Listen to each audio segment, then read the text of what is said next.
As you guys know, Tina and I are very passionate about women's health, and we're especially passionate about the areas of women's health that have a lot of shame or stigma around them, and the areas of women's health that just aren't talked about a lot. So today is all about the pelvic floor. And if you're sitting there thinking like, do I have a pelvic floor? Is my pelvic floor okay? This is the episode for you. We are going to dive right in. So today we're really excited to welcome MaryEllen Reider. She is the co-director of Yarlap, the wellness device that treats urinary incontinence and improves sexual performance and experience through muscle control. MaryEllen spends a lot of time researching and finding out what's new in the pelvic floor world, and she strives to empower women through pelvic floor health. She enjoys getting to know her customers through social media and speaking events and inspiring people about why Kegel exercises and Yarlap are so important. So we are so excited to introduce one of the leading voices in the pelvic floor wellness space, MaryEllen Reider. Hello. Hi, MaryEllen. Oh my gosh, thank you so much for being here. So we'd love to just start from the very beginning. What is a pelvic floor for those people who just aren't really sure? Yeah, so your pelvic floor muscles are, if you're kind of like a visual learner like I am, kind of imagine it like a hammock. They're these muscles that are kind of strung together in a zigzag that are gone across your pubic bone and at the base of your spine to hold bladder, your uterus, and those visceral organs into their natural position. So they're really, really important. And in yoga, they're kind of like considered the root. Oh, the root chakra, right? Is that what they talk about? Are they talking about your pelvic floor? Yeah, I like. Mm-hmm. That's amazing. Can you feel it? Can you feel it? If I'm just like sitting here, can I know where it is in my body? Is that a weird question? No, it's not a weird question. Kind of, usually not really. So these Okay. muscles are deeply isolated. So it's really hard, especially for women, to isolate them and then control them and clench them. It's not something where it's like move your arm muscle, move, you can see it move. It's Got it. kind of like, okay, clench, do it. I hope I'm doing it kind of a situation. And I feel like I've only truly learned what a pelvic floor was recently. And as someone who's very interested in health and wellness, I am shocked that this is not talked about more. And I'm shocked that I only recently knew, started to understand what it was. So why do you think it's not more of a topic of conversation in the medical world or in the health and wellness world? I think there's a lot of shame and stigma surrounding it. So it's really, really difficult. If you were to tell your doctor or your healthcare professional about the pelvic floor, they'd be like, oh, yeah. And they know every single thing about it. But for us, we kind of like don't ever talk about it because we don't realize that they're there. We don't realize that we have them until basically a problem occurs. Like we pee a little bit when we laugh, sneeze, or cough. We don't have a really strong orgasm. Sex is super painful. There's so many different things that can occur, but we don't realize that it's connected to the pelvic floor until we're like the middle of it thinking, oh no, something might be wrong. I've only recently just like heard about the pelvic floor because of learning about you. And then also hearing my friends who are moms and my sister, they bring up their pelvic floor a lot, talking about after childbirth, their pelvic floor kind of gets destroyed. And I never thought it really mattered to me. I was like, well, if I ever have kids, like then it'll be an issue, but like it could be an issue without having to give birth, right? Can you have weak pelvic floor muscles if you haven't given birth? Oh yeah, I think that everybody has one, regardless of male, female, everybody has a pelvic floor. But for women, it's really, really difficult because we go through, different stages of like menopause, childbirth, pregnancy, all different things that put a lot of pressure onto the pelvic floor muscles. And if we're not cautious or we're not aware of those muscles and we engage them and we tone them before or during, or even after, that really, really affects the tone. So we have like women who have had kids or a lot of kids, and they're like, I can no longer trampoline. I can't go to workout classes anymore, or I can't do anything because I might pee myself, or I know I have a certain amount of time before I pee myself. that's all interconnected with the pelvic floor muscles and the tone of those muscles. It's so interesting, Tina. You brought up an interesting issue, which is, yeah, you hear, oh, I don't have to worry about any of that until after I have kids or until after I'm older, which I don't think is true. And it's something that actually is really frustrating to me because we're also told as women, we don't need to get our hormones checked until menopause, which is also not true. You can fully have a hormone imbalance when you're younger. There's just not so much information. So, can you talk a little bit about what are the signs that someone might not have the healthiest or strongest pelvic floor? And like, can that happen in your 20s? Oh yeah, weakening can happen. Weakening of these pelvic floor muscles can happen in your 20s, but again, we just never talk about it. It's not something that anybody's really proud of. And I think that there is a lot of stigma and shame surrounding it, that you're going to be like the butt of the joke, or you're getting old, or any of these myths that we are bombarded with as women. And none of that is really true. It does occur a lot, again, when you do mature, but usually that's because you've gone through so much stuff and you've just never engaged those muscles, right? But it can occur when you're younger. It does occur a lot with collegiate athletes because repetitive motion, like running, jumping, does affect the pelvic floor muscles. And so a lot of people who are athletes, who are runners, really have weakening of the pelvic floor due to that repetitive motion and that kind of bouncing and jiggling. And if you're not keeping those muscles toned, they can get weaker. And so there's a long laundry list of factors, but if you go to like WebMD or anything, don't ever self-diagnose. Let me just tell you that right off the bat. Don't ever self-diagnose.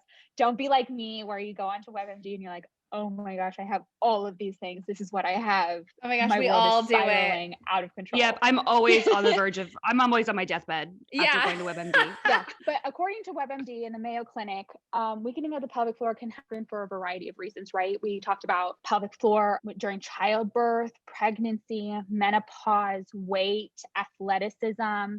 All these different things can occur. There's also a thing of being too clenched. So you have these hypertoned muscles. And in that case, sex can be extremely painful. There are reports of basically feeling like a knife. And it's just because your muscles are consistently clenched. Intercourse can be extremely painful. And so if you do have any of these things, definitely talk to your doctor. If you have that luxury, talk to somebody who's a licensed medical professional so you don't spiral like the three of us do when we're on at WebMD. There is no shame. There is no stigma with this, right? Like 1 in 3 women in the United States alone will suffer from some form of urinary incontinence. 1 in 3. But we never talk about it. That's a lot. No. And I'm so glad that you brought up it could be weak or too tense, because I actually only knew about it. Okay, you pee accidentally and it's weak, like that side effect. But I actually have a good friend who is super, super tense. And it's the same thing. Like really tricky going to the gynecologist. Sex can sometimes be painful. And she's actually seeing a pelvic floor specialist to help her relax in that area, which I didn't understand. There were 2 sides to this. There's a lot of different issues when it comes to the pelvic floor, but you can be super tightened. And again, that can cause childbirth to be excruciatingly painful as well. I mean, no matter what, it's going to be painful, right? Yeah. But if you have these super clenched muscles, it can be very, very difficult. And when it comes to these super toned pelvic floor muscles, or not toned, super tightened pelvic floor muscles, you don't want to do Kegel exercises. And I think a big myth that I also believed before doing Yarlap and everything was that the Kegel is a one size fits all miracle exercise, right? Because it's the only one that we read about, the only one that we really see when it comes to the pelvic floor muscles and keeping those toned and keeping those well. But if you have a super tight muscle, clenching those muscles with a Kegel is not going to be your best bet. It's not something that you want to do. You don't want to clench an already clenched muscle. You want to learn how to relax those. And so even when it does come to pelvic floor awareness, there is still that kind of gap where everybody just assumes Kegels are it. And that's all I have to do. And it's not true, because you could have a super tight muscle and you don't want to be doing Kegels. You've come up with sort of a solution or invented the Yarlap. Can you talk about the Yarlap and what it is and how that is helpful for what we're discussing right now? Yeah. So the Yarlap was actually created by myself and my dad. So my dad and I are co-founders of Yarlap, and which is bizarre, I know, but like a we can super get into that progressive in family. a You second. guys must be like really a cool, open family. And the Yarlap is FDA cleared to treat urinary incontinence. And what it does is it sends a signal into your pelvic floor muscles to do the exercises for you. So a lot of times women are told to do these exercises and we're okay, great. And we're pumped and we're excited because we have a solution, but theory is way easier than practice. And so over 50% of women who try to do a Kegel exercise cannot do them correctly. We end up using our rear ends, our butt, our thighs, or our abs. And if you're engaging those muscles, you're not engaging the pelvic floor muscles, or you're not engaging them in their entirety. And so it's kind of like doing any other exercise for any other muscle. If you're not doing the proper form, you're not getting the proper benefit. We are told the solution. We do have the solution to do this exercise, but there's this massive gap of actually getting the benefits and doing those exercises properly. So that's where the Yarlap fits in, where it's like, if you just don't know how to do it, or you're worried, or you have all these like, what if I'm not doing the right exercise? What if I'm not doing it properly? What about if I'm not even using the right muscles? And it just takes all that guesswork right out of the equation and just does it for you. So you insert it like a tampon. It sends that signal directly to the muscles.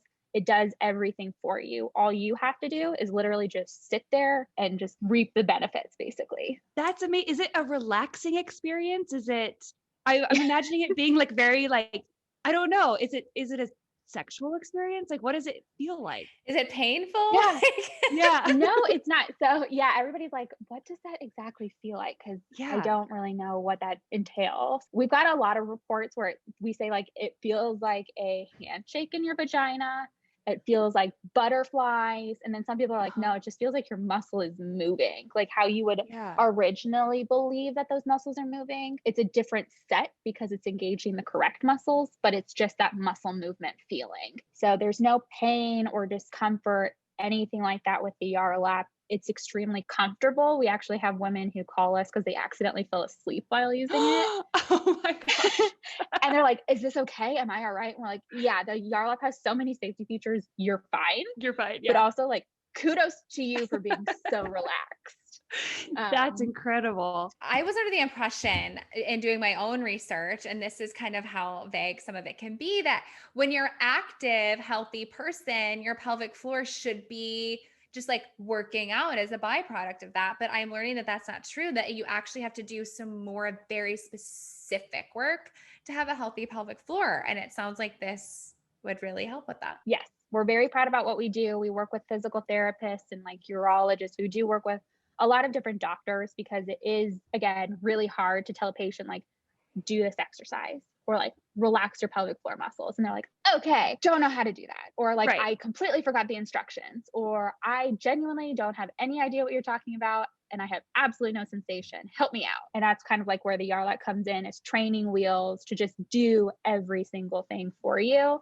So you don't have to worry about that, right? Like, it's 2021. We have so many other problems that we have to think about.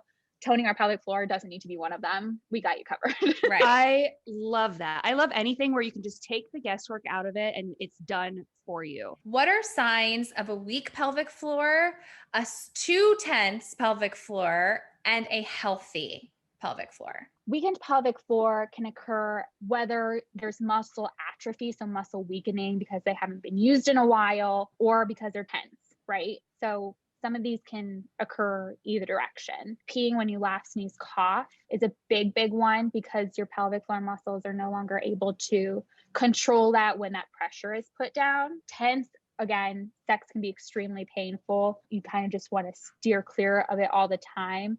That kind of sounds, and it's resonating with you, talk to your doctor. Menopause and all that other stuff, again, lack of a good orgasm is a really big indicator. There is, with any women's wellness, there's multiple different theories of what is going on and why it's going on. But the orgasm, some people believe, that is basically a maintenance switch almost for women. So when you're having an orgasm, you know that clenching feeling that you feel, like a pulse? Mm-hmm. That's your pelvic floor muscle. And that's your pelvic floor muscle doing a Kegel. And so when you're having this orgasm, it's your body basically going, yep, we know what we're doing. And we're all good down here. The maintenance switch is on. Okay, good to go. That's a big indicator. You know, if you're just like not having a really good orgasm, that could be a big one. That's your maintenance switch kind of going, hey, we need a little love. We need a little help down here. Please pay attention to me. Right. Your pelvic floor is not just something that is like, okay, I have to pay attention to it when I'm a pregnant person or when I'm having kids or after I've had kids. It's something that also deeply ingrains itself in your sexual wellness. Like we said, the orgasm is a big one. Your clitoris runs right along your pelvic floor muscles. So your clitoris is actually like an iceberg where you see 20% of it, right? You see that clitoral gland, you see the bulb gland. But then there's so much more of it within the body that goes down towards your thighs, maybe around your anus. It's massive. Part of it runs right along that pelvic floor muscle. So when you're doing a Kegel exercise or you're having this orgasm, it's clenching those muscles. And what you want to do is you want to have really good muscle memory. So muscle memory is like basically second nature. You know what you're doing. You've done it. You've practiced it so often. You can basically go on autopilot. So when you're doing these exercises and you're having this orgasm and your muscles are clenching, your body goes into muscle memory and goes, hey guys, I know how to do this. And I know how to do it bigger, better, faster, stronger. It does do that. And it kicks in and you have this intense response to the orgasm, which is why you always see in these different publications of like, if you want to have a great experience in bed, click here for the exercise or do this and it'll be great. It is clickbait, but essentially your Kegels are super, super important to that orgasm response. What's the dream? Like, what is the dream pelvic floor? How does like the best, healthiest pelvic floor of all time function? The best kind of way is that you don't really realize that it's there. Everything is fine. You don't have this uh-oh moment or moment. You don't have to hold your breath when you're laughing. You don't have to have anxiety when you're having sex. It's just basically like any other well-toned part of your body where you know it's okay. It's no longer a worry spot in your life or in your wellness. You can clench those muscles and relax them on command. And a lot of people aren't able to do both of those, right? So a lot of people are like, I have to clench to have a really strong pelvic floor muscle. And like we talked about, it's not going to work for everybody. Sometimes you have to relax to get that tone. And so it's kind of a yin yang situation where you do have to have the ability to clench and relax on command. Both are extremely important to total pelvic floor muscle control. I think I've been doing what I think is a Kegel, like this whole interview, and I'm guarantee like all the listeners, like we're all Kegeling right now or trying to at least, but I'm realizing like the pelvic floor is, I'm very visual. So I'm like, it's like higher up than I'm imagining because like I always thought that Kegeling was like a lower situation. I think I've been doing it wrong this whole time. I want to go back to the Yarlap. First of all, what does the name mean? What is Yarlap? And how did this come about? Like how did this start? What's the origin story? So because we have FDA clearance, it took us a very long time. It wasn't like we woke up one day and we're like, we're going to be really, really great pelvic floor exercise toning device. It was like we woke up one day and that was going to be our goal. It was like years of work and thousands of pieces of paperwork and different studies to get to where we were. The Yarlap it's kind of a sneaky name because there's a lot of like nuances in it, but Yar is a sailing term for trim, fit, best of shape. And a lap is the old English word for your vulvovaginal area. So the Yarlap is like a trim, best shape of your life, well-toned vulvovaginal area. Nice. So say someone's interested. I would assume the first step is to talk to your doctor and then look into the Yarlap. And then once you have it, how often are we supposed to be using it? 3 to 5 days a week. And that doesn't seem like a lot to a lot of people, but the Yarlap is extremely comfortable, but it's still a high intensity workout. And you are dealing with these muscles that have to basically gently be toned back to natural position, natural tone, because like anything with muscle rehabilitation, you don't want to push it. You don't want to overwork. You don't want to overexert yourself. Slow and steady always wins the race. And any form of muscle rehabilitation, your pelvic floor is no different. So 3 to 5 days a week. We are over the counter, but I'm a big proponent of, if you do have the luxury to talk to a medical professional, to ask where the tone is of your pelvic floor, right? If you have a too tight pelvic floor muscle, you don't want to use the clenching exercises in the Yarlap. You want to use the relaxation one. Are there 2 settings on Yes. the Yarlap? Yeah. Oh, great. Yeah. So there are relaxation massage programs, and then there are the ones that we kind of associate with Kegels, where they do kind of clench your pelvic floor muscles.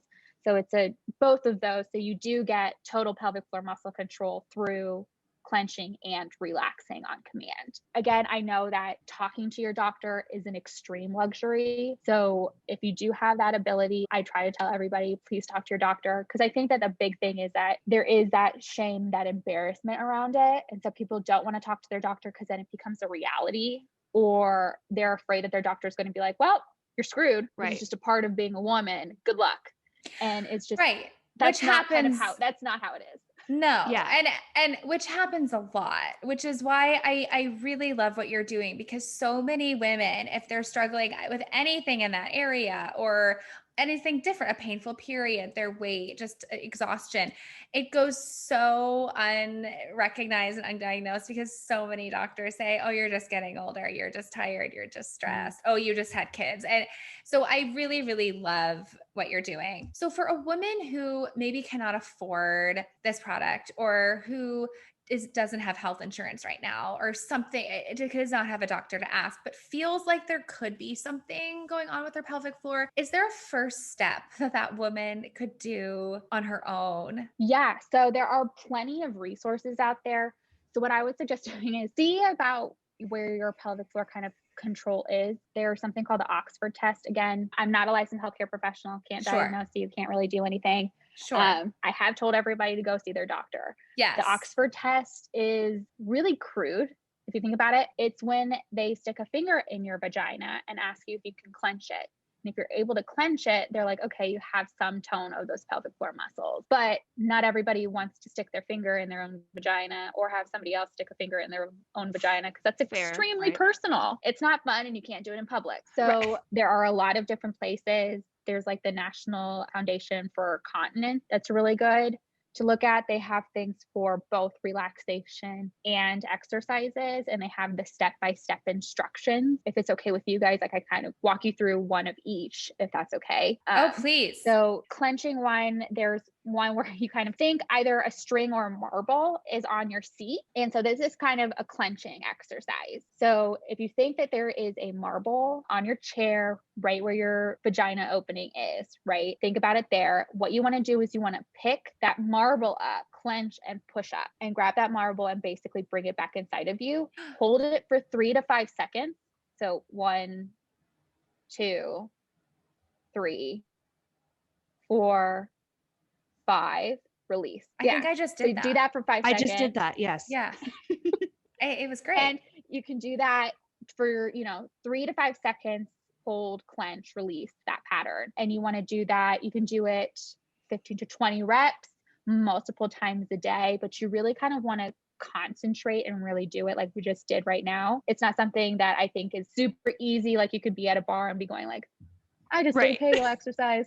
Aren't you excited for me? It takes a lot of like mental preparedness. You have to be super focused on it, because again, you don't want to use your butt, you don't want to use your thighs, and you don't want to use your abs to do that, because those aren't your pelvic floor muscles. And the string one is very, very similar to that. So instead of a marble, it's a string at the base of where your pelvic floor muscles are. So first you have to kind of know where those are. So it's a little bit of a tricky exercise. It's a little bit misleading, but just imagine that there is a string at the very base and it goes all the way to the top of your head, and you want to pull on that string. So you pull those muscles up, hold 2, 3,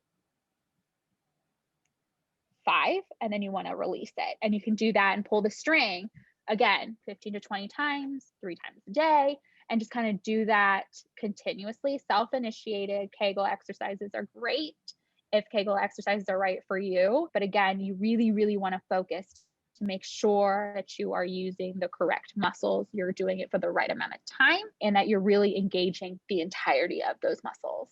You're not just doing one side or the other. Relaxation is a little bit different, again, because you're relaxing the muscles, you're not clenching them. And for this one, it's the easiest to lie on the floor. So I don't think any of us can really do that right now.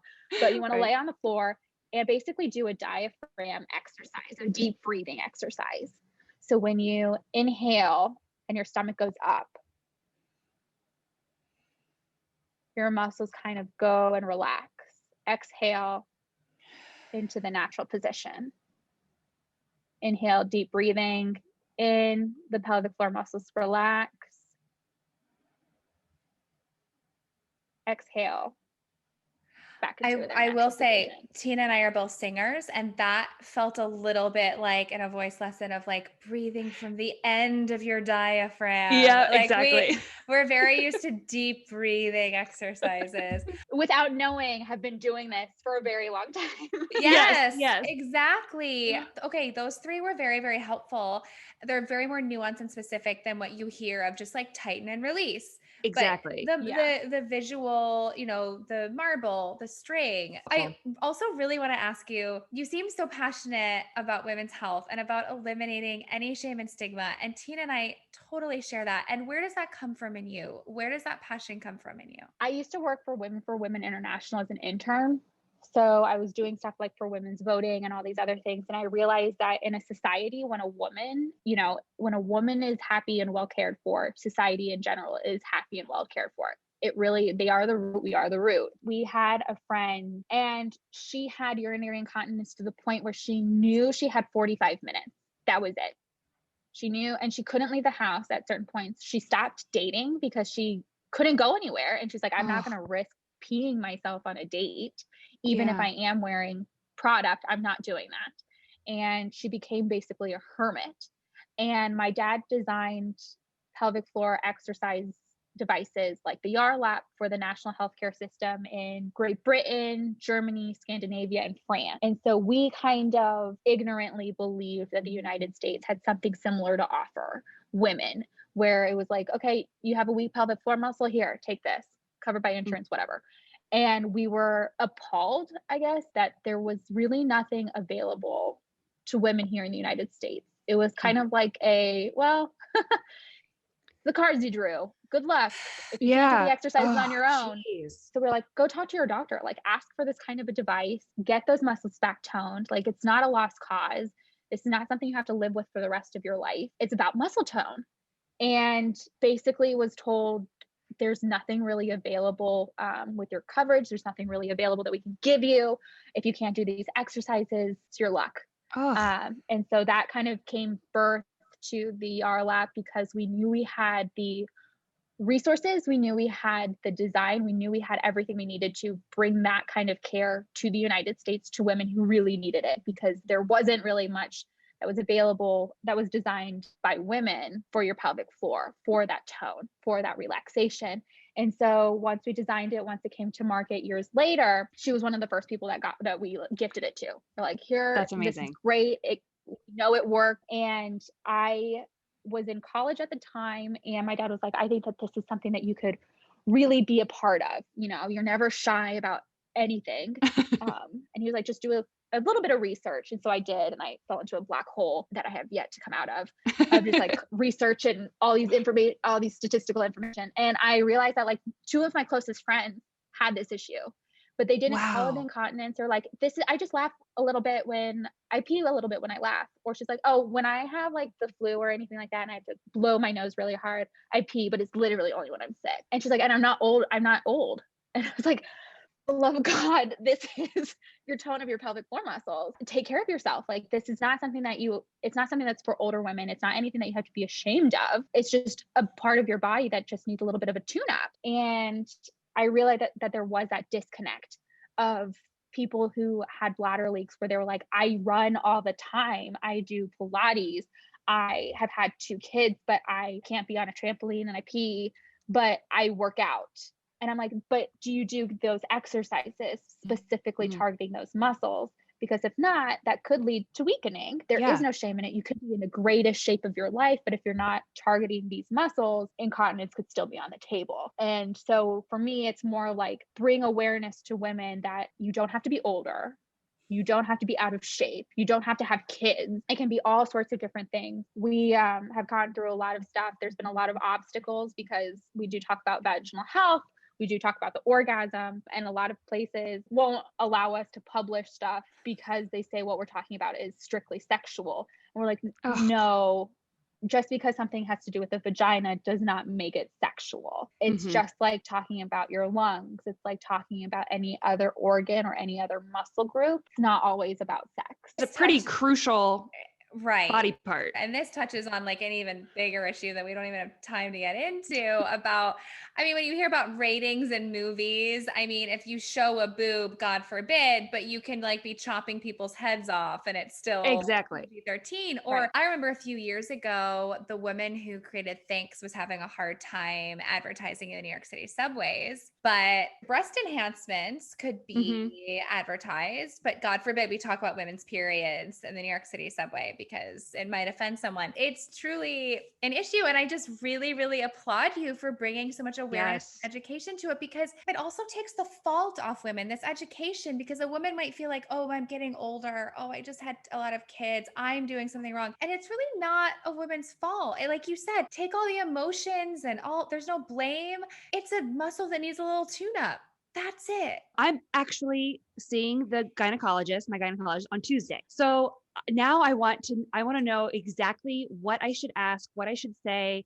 How do I bring up the Yarlap? How do I say I want to start using it? Is it a good device for me? How do I describe it to my doctor? So I would suggest talking about the pelvic floor, just bringing it up and being like, I would like to know about the tone of my pelvic floor.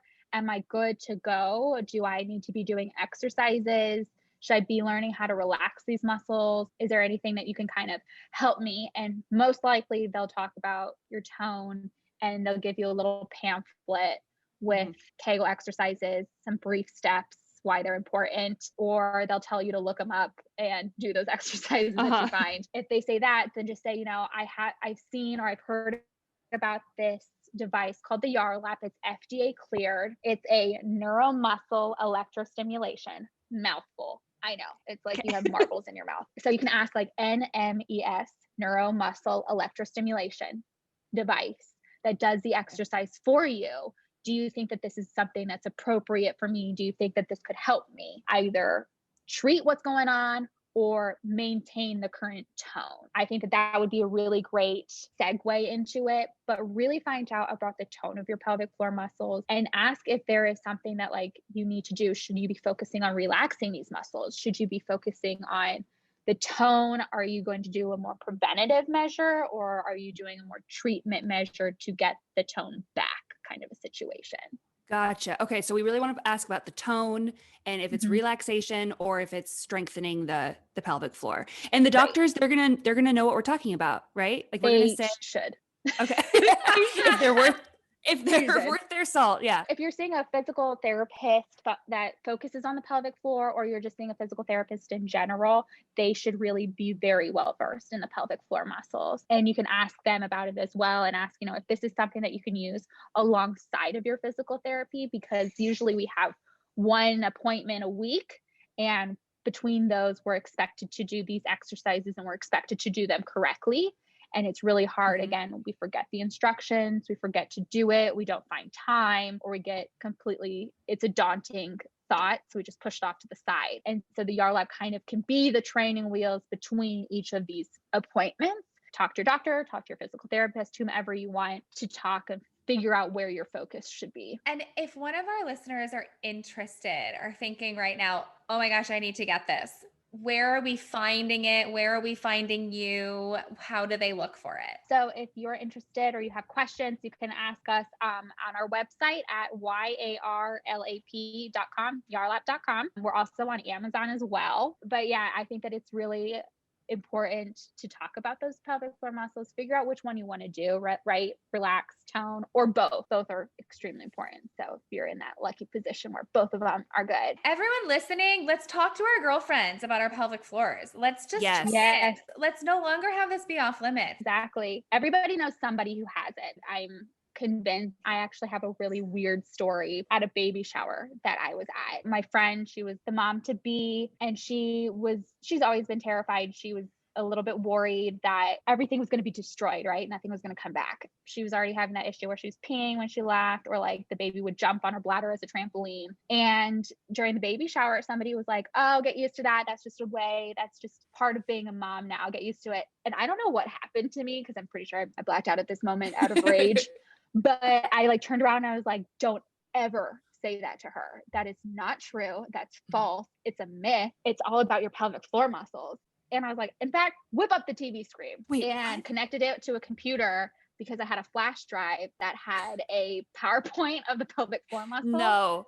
Because we turned it into a PDF, and it's on our website, the relationship between the clitoris and the pelvic floor. And the opening page is just a bunch of vulvas. And I was like, and you just had this like on hand. Yes, because I was on my way to go to the copy shop to print them off into hard copies, and also to turn it into a PDF that was available for the website. And so I was like, I have it on this keychain on my car keys. And I'm not even kidding you, in the middle of this baby shower, I had like a 15-minute presentation on the pelvic floor, and why women should have multiple orgasms, and why everybody should be toning their pelvic floor muscles, and how it's a myth that moms should pee themselves for the rest of their lives. And like by the end of it, they were just like staring at me. I was like, I'm pretty sure I just killed the joy out of this baby. Oh my gosh, shower. I think good for that should you. be like the new baby shower. You know, you play your games, you have your food, and then you have a presentation on vulvas. Like, Yes. that should be exactly Yes. what happens at a baby shower. I was literally just thinking that. Okay, and now for the 10-minute educational segment on your own anatomy that we should all know, but there's no education around it. So we're going to do it now. And, you know, it's so funny that that woman said that. Of course she did, because women are so used to just being in pain in general, between childbirth, painful periods, whatever the hell you have, PCOS, endometriosis, fibroids, hormone changes, headaches, whatever. We're just really used to not feeling great and pushing through and just thinking that it's normal. So right, like pain is normal, or like inconvenience is normal. And it's like, no, it's not. Exactly. And I love that your message is, it does not have to be that way. Before we go, can you leave us with some of your favorite women's health and wellness resources in general? It does not have to be pelvic floor related. It could be another podcast, a book, a website. So now I feel like in the past few years, I'd say like the past 5 years, there's been a lot more focus on women's health and women's wellness. So most of the stuff is within the past 5 years. There's a podcast called Sex with the DB, and she talks about everything under the sun. I mean, anything and everything, nothing is off limits. And she really goes into like the anatomy. It's like having a sex education, that health class, but how it would be if there weren't any restrictions. So there are different like classes, not classes, but episodes that feel kind of like classes, because there's so much information. I think that that's what she's doing is really, really important. She is a PhD. So what she's talking about is well researched too. So I really applaud that. And there's a writer named Elizabeth Kiefer. I believe she's now the editor of In Style or Women's Health or something. And she did a lot of research and writing on the pelvic floor muscles, because she had friends who had issues, and she was like, why is everybody telling you that this is normal? So she did a lot of research and a lot of stuff for her master's, where she was talking about women's health. So she's a really great resource. And I think Bustle does a really good job at talking about things for all reproductive, right? It doesn't matter if it's your period or whatever, they have an article on it. And I think that they do a really good job at making it very simple, because for me, sometimes the jargon is a lot and it's daunting. I'm like, I don't even know what that word means. So they're able to kind of like say, this is something really great if you have PCOS, endometriosis, urinary incontinence, issues having orgasms. These are great apps that you can use. These are great devices. These are some great therapists, all these different things, because it's not just a physical manifestation. A lot of the times it affects our mental state as well. Totally. And I think that our mental health takes a big toll. It's not just our pelvic floor health, right? It also is like idea of like isolating myself. It's only me. I'm the only one that has this problem. I'm going to be made the butt of a joke. It's embarrassing. I don't want to talk to anybody. So you isolate, and that takes a toll on your mental health. It does tie very heavily with mental health. And so I think that they have a lot of different resources as well. MaryEllen, we're obsessed with you. You're incredible. I love how articulate you are, passionate you are. It was like having Saturday coffee with you guys. Like, it was just so Yes. nice and relaxing.